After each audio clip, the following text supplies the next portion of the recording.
This channel does not promote any violent, harmful, or illegal activities. All content provided by this channel is meant for an educational purpose only. Top quality और consistent performance के लिए सिर्फ silver pump नाम याद रखना। জরুরি অবস্থার 50 বছর দেশ জুড়ে এই দিনটাকে সংবিধান হত্যা দিবস হিসেবে পালন করছে বিজেপি। কংগ্রেসকে নিশানা করে সোশ্যাল মিডিয়ায় পোস্ট করেছেন প্রধানমন্ত্রী নরেন্দ্র মোদী। জরুরি অবস্থা দেশের গণতন্ত্রের ইতিহাসে অন্ধকারতম অধ্যায় বলে উল্লেখ সেখানে। আজকের দিনটি দেশের সংবিধান হত্যা দিবস হিসেবে পালিত হয়। আজকের দিনে সংবিধানকে বুড়ো আঙুল দেখিয়ে মৌলিক অধিকার খর্ব করা হয়েছিল, সংবাদ মাধ্যমের কণ্ঠ রোধ করা হয়েছিল, রাজনীতিবিদ, সমাজকর্মী, ছাত্রদের জেলে ভরা হয়েছিল। কংগ্রেস সরকার গণতন্ত্রকে বন্দী করেছিল। সোশ্যাল মিডিয়ায় পোস্ট প্রধানমন্ত্রীর।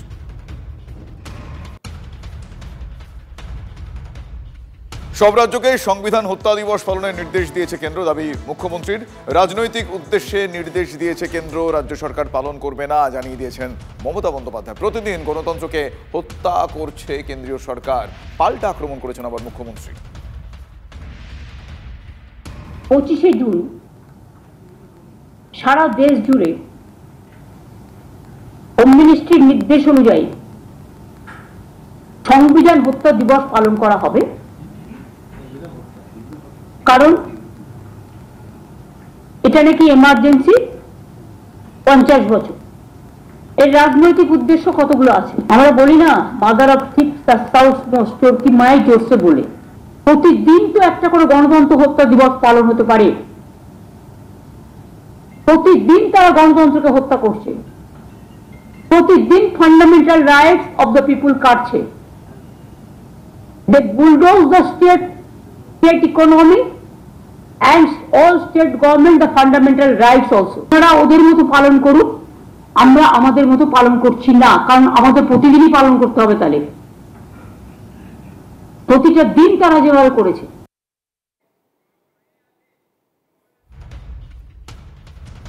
এই মুহূর্তে আমাদের সঙ্গে টেলিফোন লাইনে রয়েছেন বিজেপি নেতা জগন্নাথ চট্টোপাধ্যায়। জগন্নাথবাবু, আপনার এই সংবিধান হত্যা দিবস এই বিষয় নিয়ে আপনার কি প্রতিক্রিয়া, আপনি কি বলবেন? যিনি রোজই সংবিধান হত্যা করেন তার কাছে সংবিধান হত্যার তো নতুন কোনো বিষয় না। তামান্না তো বুঝলো কালীগঞ্জে যে পশ্চিমবঙ্গে নাগরিক হওয়ার আগে, সাংবিধানিক অধিকারটুকু ভোটের পাওয়ার আগে কিভাবে সকেট বোমার আঘাতে তাকে মরে যেতে হয়। এটাই তো পশ্চিমবঙ্গের ভবিতব্য। আর আপনাদের জানিয়ে রাখি, যিনি সংবিধান হত্যা দিবসের বিরোধিতা করছেন তার বিরোধিতা করাই স্বাভাবিক, কারণ সংবিধান তিনি কোনোদিনই মানেন না। আপনাদের স্মরণ করায়, আপনারা যদি পান পুরনো ছবি বার করুন জাতীয় গ্রন্থাগার থেকে। জয়প্রকাশ নারায়ণ যখন কলকাতায় এসেছিলেন তখন জয়প্রকাশ নারায়ণের গাড়ির বোনেটে উঠে নৃত্য করেছিলেন কে, কোন মহিষী যিনি জয়প্রকাশ নারায়ণের গাড়িতে উঠে নৃত্য করেছিলেন। ৭৭-এ যখন জরুরি অবস্থার পর সারা দেশ জুড়ে এই জয়প্রকাশ নারায়ণকে নিয়ে, লোকনায়ক জয়প্রকাশ নারায়ণকে নিয়ে উন্মাদনা চলছে, ইন্দিরা গান্ধীর সরকার পড়ে গেছিল, সেই সময় কলকাতাতে জয়প্রকাশ নারায়ণের গাড়ির বোনেটে উঠে কে, কোন মহিষী নৃত্য করেছিলেন সেই খবর আপনারা দেখান। তো তার ফলে তিনি তো জরুরি অবস্থার দিন থেকেই জরুরি অবস্থার বিরুদ্ধে। এবং আজ তো আমরা প্রতিদিন দেখছি, হাইকোর্টও বলে দিয়েছে রাজ্যে আইনের শাসন চলে না, রাজ্যে শাসকের আইন চলে। যে রাজ্যে শাসকের আইন চলে সে রাজ্যে সংবিধান যে মানা হবে না, সংবিধানের ভিত্তিগুলোর উপর তাদের যে কোনো ভরসা নেই, এটাই প্রমাণ হচ্ছে। তো উনি সংবিধান দিবস মানবেন না এটাই স্বাভাবিক। কেরালার চিফ মিনিস্টার কিন্তু বলেননি সংবিধান দিবস মানবো না, এমনকি স্টালিনও বলেনি সংবিধান দিবস মানবো না। কংগ্রেস শাসিত রাজ্য যারা সংবিধান দিবস চালু করেছিল, মানে জরুরি অবস্থা চালু করেছিল দেশে, একজনও কংগ্রেস শাসিত রাজ্যের মুখ্যমন্ত্রী তারাও কিন্তু বলেনি সংবিধান দিবস মানবো না। কিন্তু একমাত্র উনি আছেন যিনি বাংলাদেশের হাই কমিশনারের সঙ্গেও প্রথম দেখা করেন। সালমান বশির পাকিস্তান দূত তাকেই সবচেয়ে পছন্দের মুখ্যমন্ত্রী বলে মনে করেন, আবার তিনি সংবিধান দিবসেরও বিরোধিতা করেন। তার আস্থা কোথায়, আমাদের তো সেই প্রশ্নও মাঝে মধ্যে যাচ্ছে। ধন্যবাদ জগন্নাথবাবু।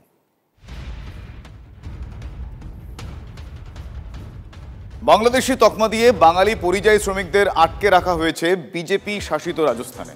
চাঞ্চল্যকর এই অভিযোগ মুখ্যমন্ত্রীর। বিষয়টি নিয়ে তিনি প্রধানমন্ত্রীর দৃষ্টি আকর্ষণ করবেন বলেও জানিয়েছেন। পশ্চিমবঙ্গের পরিযায়ী শ্রমিকদের দুর্দশার জন্য রাজ্য সরকারই দায়ী, এভাবে আবার পাল্টা আক্রমণ বঙ্গ বিজেপির। শেষ পর্যন্ত মুখ্যমন্ত্রীর হস্তক্ষেপে 300 জন শ্রমিককে ছেড়ে দেয় রাজস্থান পুলিশ। বাংলা ভাষায় কথা বললে বাংলাদেশি বলে বিভিন্ন রাজ্যে আটকে দেওয়া হচ্ছে বিজেপি স্টেটগুলোতে। একদিকে কালীগঞ্জে বিজেপির হিন্দু ভোট একজোট হওয়ার দাবি, অন্যদিকে রথযাত্রায় শুভেন্দু অধিকারীর হিন্দু ঐক্যের আহ্বান। এমন সময় ফের বাংলা এবং বাঙালির আবেগ উস্কে মেরুকরণের ঝাঁজ কমানোর চেষ্টা করলেন মুখ্যমন্ত্রী। বাংলা ভাষায় কথা বলা কি অপরাধ? বাংলা ভাষায় কথা বললেই বাংলাদেশি বলে দেওয়া, তকমা দিয়ে তাকে আটকে দেওয়া হচ্ছে।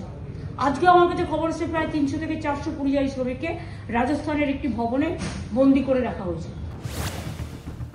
অন্যায়ভাবে দেশের বাঙালি নাগরিককে বাংলাদেশে পুশব্যাক অথবা বিজেপি শাসিত রাজ্যে বাংলাভাষীদের হেনস্থার অভিযোগ।